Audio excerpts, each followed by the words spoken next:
Let's make jerk catfish with a cilantro and lime rice.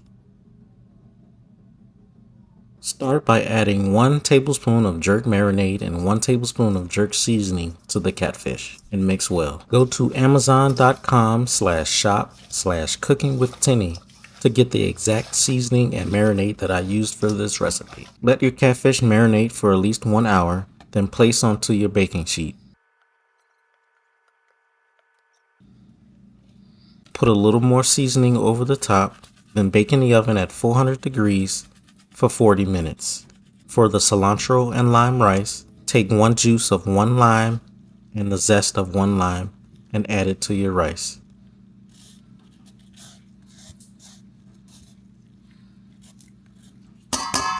Add 1 tablespoon of cilantro and mix well.